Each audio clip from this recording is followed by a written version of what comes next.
नमस्कार दोस्तों, आप सभी का विजन एग्जाम परिवार में हार्दिक स्वागत है।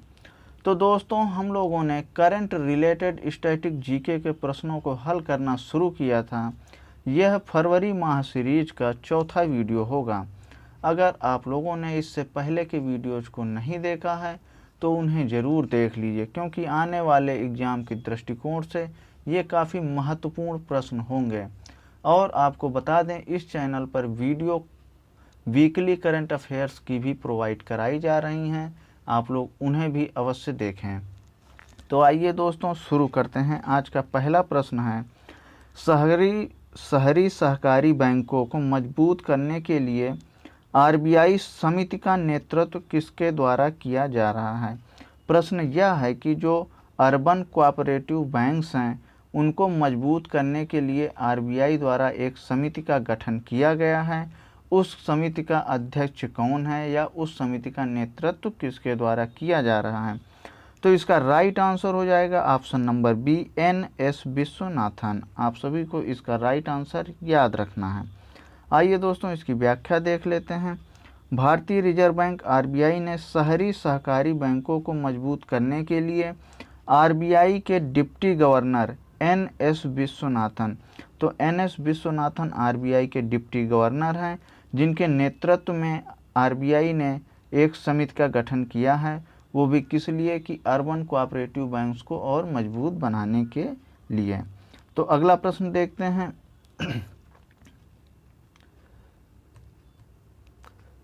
प्रश्न नंबर 2 है कि अंतर्राष्ट्रीय आपराधिक न्यायालय के लिए चुने गए नए अभियोजक का नाम क्या है। तो इसका राइट आंसर हो जाएगा करीम खान। अंतर्राष्ट्रीय आपराधिक न्यायालय देखिए कहाँ पे स्थित है, तो नीदरलैंड की राजधानी हेग में। और करीम खान देखिए कहाँ से संबंध रखते हैं, तो ये ब्रिटेन के करीम खान हैं। आप लोगों को ऑप्शन में पाकिस्तान भी दिया जा सकता है, लेकिन आप लोगों को कंफ्यूज नहीं होना है। अगला प्रश्न देखते हैं। भारत ने किस देश के साथ लालंदर सहतूत बांध के निर्माण के लिए समझौता किया है। तो आप सभी को इसका राइट आंसर करना है। उसके लिए आपको 3 सेकंड का टाइम दिया जाएगा। तो देखिए, लालंदर सहतूत बांध के निर्माण के लिए भारत ने अफगानिस्तान के साथ समझौता किया है। तो आपका राइट आंसर हो जाएगा ऑप्शन नंबर ए, अफगानिस्तान। देखिए, इसकी व्याख्या भी हम लोग देख लेते हैं कि भारत और अफगानिस्तान ने इस साल 9 फरवरी को काबुल में लालंदर सहतूत बांध के निर्माण के लिए एक MOU पर हस्ताक्षर किए हैं। अगला प्रश्न देखते हैं। स्टेरो स्टेट के बारे में निम्नलिखित में से कौन सा कथन सही है। तो कथन नंबर 1 है कि स्टेरो स्टेट में स्टेथोस्कोप के सुनने वाले सेंसरों को साफ करने के लिए एक विशेष रसायन का उपयोग किया जाता है। कथन नंबर 2 है, इसमें सफाई और स्टेरिलाइजेशन के लिए अत्याधुनिक UVC GI प्रौद्योगिकियों का उपयोग किया जाता है। तो स्टीरियो स्टेट में देखिए क्या होता है कि हम लोग एक UV रेज के द्वारा इसकी सफाई करते हैं। तो ऑप्शन नंबर 1 गलत हो जाएगा। एक विशेष प्रकार का रसायन नहीं है, जबकि UV रेज द्वारा इसका सफाई करी जाती है या स्टेरिलाइजेशन किया जाता है। तो कथन नंबर 2 बिल्कुल राइट हो जाएगा। तो इस प्रकार से आपका राइट आंसर हो जाएगा ऑप्शन नंबर बी, केवल 2। आइए इसकी व्याख्या भी देख लेते हैं। स्टीरियो स्टेट एक ऐसा उपकरण है जो किसी भी रसायन या तरल पदार्थ का उपयोग किए बिना, मतलब बिना रसायन, बिना किसी केमिकल या किसी भी तरल पदार्थ का उपयोग किए बिना ही स्टेथोस्कोप डायफ्राम को प्रभावी ढंग से स्टेरिलाइज करता है। इसमें अत्याधुनिक UV टेक्नोलॉजी का इस्तेमाल किया जाता है। अल्ट्रा वायलेट टेक्नोलॉजी का इस्तेमाल किया गया है। अगला प्रश्न देखते हैं। अंतर्राष्ट्रीय टेस्ट क्रिकेट में 200 बार बाएं हाथ के बल्लेबाज को आउट करने वाला पहला गेंदबाज कौन है। तो इसका राइट आंसर आप सभी को पता होगा। इसका राइट आंसर है option number B, R. Ashwin. देखिए, रविचंद्र अश्विन ने बाएं हाथ के बल्लेबाजों के खिलाफ 200 विकेट लिए हैं और टेस्ट क्रिकेट के इतिहास में ऐसा रिकॉर्ड बनाने वाले पहले खिलाड़ी बन गए हैं। तो आप सभी को इसका राइट आंसर पता था। चलिए दोस्तों अगला प्रश्न देखते हैं कि कोयला कंच क्या है। कोयला कंच क्या है, तो राइट आंसर हो जाएगा इसका एक मछली, ऑप्शन नंबर बी। कोयला कंच एक प्रकार की मछली है। और देखिए इसकी व्याख्या देख लेते हैं कि कोयला कंच एक सफ़ेद शार्क के आकार की एक मछली है और इसे लिविंग फॉसिल्स कहा जाता है, इसलिए ये इम्पोर्टेंट है। लिविंग फॉसिल कहा जाता है। पाई गई इस मछली के जीवाश्मों का अनुमान क्रिटेशियस युग से है। जो इसके जीवाश्म पाए गए हैं उससे यह अनुमान लगाया जाता है कि ये मछली क्रिटेशियस युग से संबंधित है। तो आप लोगों को इसका राइट आंसर पता चल गया होगा। इसकी व्याख्या को भी आप लोग लिख लीजिए, लिख के याद कर लीजिए क्योंकि इम्पोर्टेंट है। अगला प्रश्न देखते हैं कि सीआरपीसी के किस अधिनियम में ट्रांजिट एंटीसिपेटरी बेल के बारे में जानकारी शामिल की गई है। तो देखिए यूपीएसआई का एग्ज़ाम आने वाले समय में अवश्य होगा क्योंकि इसका नोटिफिकेशन आ गया है कि 1 अप्रैल से फॉर्म भरा जाना है। उसमें इस प्रकार के क्वेश्चन ज़रूर से ज़रूर मिलेंगे। तो देखिए ट्रांजिट एंटीसिपेटरी बेल अभी चर्चा में रही क्योंकि इस पर कुछ नियम कानून बनाए गए हैं। तो इसमें देखिए ये किसी भी सीआरपीसी के किसी भी धारा में नहीं है।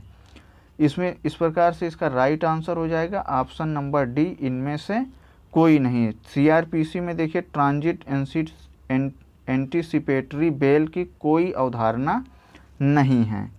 आइए अगला प्रश्न भी देखिए इसी से संबंधित है कि ट्रांजिट एंटीसिपेटरी बेल की अनुपस्थिति के मामले में क्या होता है।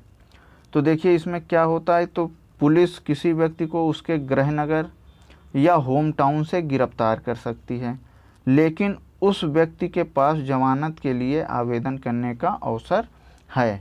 जैसे मान लीजिए कि कोई भी व्यक्ति है वो किसी अन्य स्टेट में है, वहाँ की पुलिस उसे गिरफ्तार कर सकती है, लेकिन बाद में उसको जो है अपनी जमानत के लिए आवेदन करने का अवसर रहेगा। दूसरा ऑप्शन क्या है, पुलिस जमानत के लिए आवेदन करने का अवसर दिए बिना किसी व्यक्ति को अपने गृह नगर या होम टाउन से गिरफ्तार कर सकती, मतलब पहले गिरफ्तार तो कर लेगी लेकिन बाद में उसके पास अवसर रहेगा कि वो जमानत के लिए आवेदन कर सके। तो इसका राइट आंसर हो जाएगा ऑप्शन नंबर सी, 1 और 2 दोनों।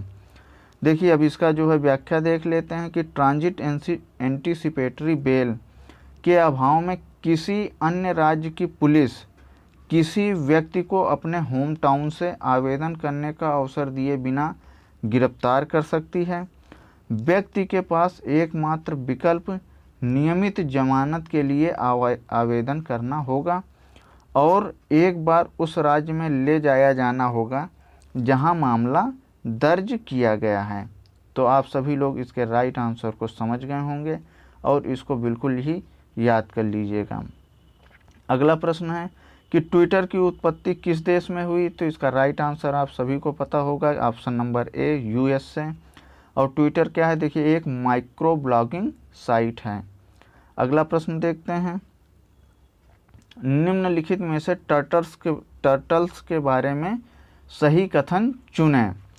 तो देखिए उनके पास 4 लेग्स जैसे क्लब हैं, वे शाकाहारी या हार्बीवरस हैं, उनका जीवन काल 150 वर्ष है, वे 700 किलोग्राम तक वजन वाले कछुओं से भी बड़े हैं। तो option number D is the right answer. Turtles क्या होते हैं, 700 किलोग्राम तक वजन वाले कछुओं से बड़े हैं। देखिए टर्टल्स के पास फ्लिपर्स या वेब पैर हैं और वे सर्वाहारी जानवर हैं, शाकाहारी नहीं है, सर्वाहारी हैं। और इनका जीवन काल देखिए 20 से 40 वर्ष होता है। तो आप लोग इसे बिल्कुल ही याद कर लीजिएगा। अगले प्रश्न की तरफ चलते हैं। इस वर्ष खेलो इंडिया यूनिवर्सिटी गेम्स, खेलो इंडिया यूथ गेम्स भी होते हैं, तो इस क्वेश्चन में खेलो इंडिया यूनिवर्सिटी गेम्स के बारे में पूछा गया है कि खेलो इंडिया यूनिवर्सिटी गेम्स की मेज़बानी कौन सा राज्य करेगा। तो इसका राइट आंसर आप सभी लोगों को पता होगा, ऑप्शन नंबर 1, कर्नाटक। अगला प्रश्न देखते हैं, किस राज्य सरकार के अनुसार किस राज्य सरकार के अनुसार महिलाओं को अपने पति की पैतृक संपत्ति का सह स्वामित्व अधिकार मिलेगा? मतलब जो महिलाएं हैं जिनकी शादी हो चुकी है, उनके जो पति हैं उनकी पैतृक संपत्ति मतलब पुश्तैनी संपत्ति में सह स्वामित्व का अधिकार मिलेगा। ऐसा किस राज्य सरकार द्वारा किया गया है? तो इसका राइट आंसर हो जाएगा ऑप्शन नंबर बी, उत्तराखंड सरकार के द्वारा। आइए इसकी व्याख्या देख लेते हैं कि देखिए, उत्तराखंड राज्य सरकार ने एक अध्यादेश लाया है जो महिलाओं को उनके पति की पैतृक संपत्ति में सह स्वामित्व का अधिकार देगा। तो आप सभी लोगों को याद रखना है कौन सा राज्य है, उत्तराखंड राज्य सरकार। अगला प्रश्न देखते हैं, राष्ट्रीय हाइड्रोजन ऊर्जा mission national hydrogen energy mission NHEM की घोषणा किसके द्वारा की गई है? तो इसका राइट आंसर हो जाएगा option number C, Nirmala Sitharaman. प्रधानमंत्री मोदी से आप लोगों को कंफ्यूज नहीं होना है। तो देखिए, निर्मला सीतारमण ने अपने 2021 के बजट के भाषण में राष्ट्रीय हाइड्रोजन ऊर्जा मिशन या NHEM की घोषणा करी है। किसमें? बजट के भाषण में इन्होंने इसकी घोषणा करी थी। अगला प्रश्न देखते हैं, जल जाने पर मतलब बर्न होने पर हाइड्रोजन की कौन सी श्रेणी जल वाष्प और पानी के एक उप उत्पाद बाई प्रोडक्ट जारी करती है? तो इसका राइट आंसर हो जाएगा green hydrogen. Option number C is the right answer. आइए स्पष्टीकरण देखते हैं इसका कि ईंधन के रूप में जलने पर ग्रीन हाइड्रोजन जलवाष्प और पानी के उप उत्पाद मतलब पानी के बाई प्रोडक्ट जारी करती है। इस प्रकार का उत्पादन ऊर्जा के नवीकरणीय स्रोतों में से होता है। काले हाइड्रोजन के रूप में हाइड्रोजन का कोई वर्गीकरण नहीं है। आप लोगों को समझ में आ गया होगा। अगर क्वेश्चन अच्छे लग रहे हों, समझ में भी आ रहे हों, तो वीडियो को लाइक करें, चैनल को सब्सक्राइब कर लें और अपने दोस्तों में भी शेयर करें। अगला प्रश्न देखिए क्या है कि निम्नलिखित में से टिपरालैंड के बारे में सही कथन चुनें। तो टिपरालैंड कथन नंबर 1 है, टिपरालैंड त्रिपुरा जनजाति क्षेत्रों के भीतर एक राज्य है।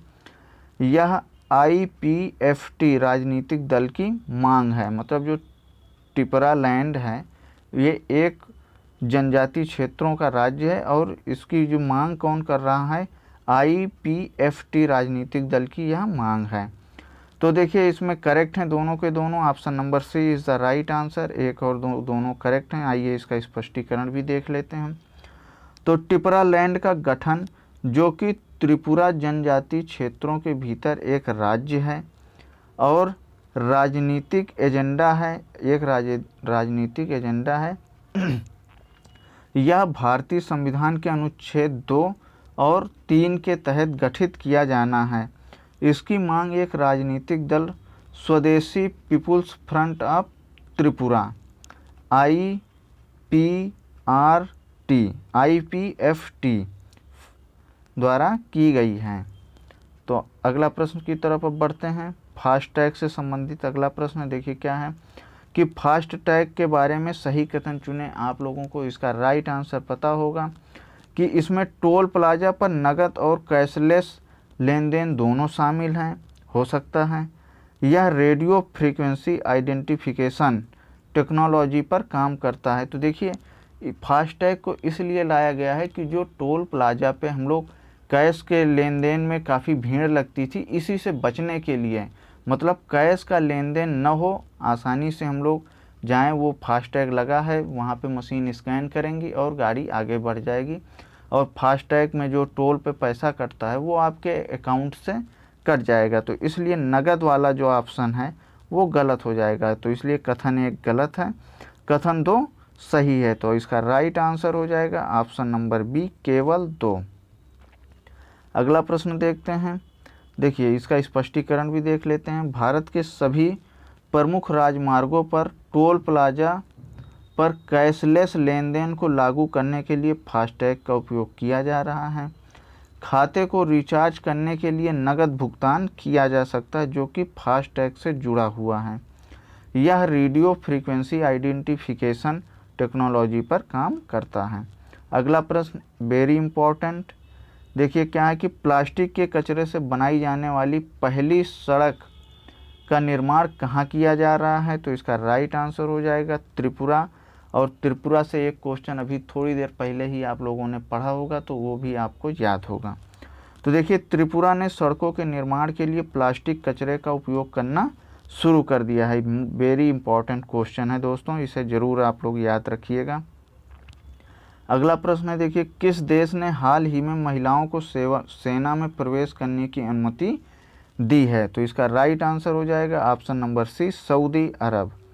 देखिए सऊदी अरब के साम्राज्य ने या राजा ने वहाँ के सऊदी अरब की महिलाओं को हथियार उठाने और सेना में प्रवेश करने की अनुमति दी है। अभी तक महिलाओं को सेना में भर्ती नहीं किया जाता था।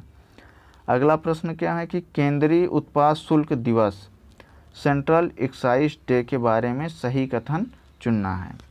तो ऑप्शन नंबर ए है इसका क्या, कि यह केंद्रीय अप्रत्यक्ष कर और सीमा शुल्क बोर्ड के योगदान का सम्मान करता है। ऑप्शन नंबर 2 है, यह केंद्रीय उत्पाद शुल्क और नियामक अधिनियम, ये नमक नहीं, नियामक अधिनियम 1944 को मनाने के लिए मनाया जाता है। तो इसका राइट आंसर हो जाएगा ऑप्शन नंबर सी, 1 और 2 दोनों। आइए इसकी जो है व्याख्या को देख लेते हैं। केंद्रीय उत्पाद शुल्क और नियामक अधिनियम, ये नमक गलती से मिस्टेक हो गई है टाइपिंग में, यहाँ पे नियामक अधिनियम 1944 की वर्षगांठ को चिन्हित करने और CBIC के योगदान का सम्मान करने के लिए हर साल 24 फरवरी को केंद्रीय उत्पाद शुल्क दिवस मनाया जाता है। तो दोस्तों ये करंट रिलेटेड स्टैटिक जीके कुछ फरवरी माह के इम्पोर्टेंट प्रश्नों की सीरीज़ थी, और इसके बाद भी अभी एक वीडियो और आएगा आपका फरवरी माह से। इन वीडियो को देखने के बाद आप फरवरी माह के महत्वपूर्ण करंट अफेयर्स को लेकर निश्चिंत हो सकते हैं। आप लोग अगर इस चैनल पे बनाई जाने वाली वीकली करंट अफेयर्स को नहीं देखा है तो उसे भी देख लीजिए।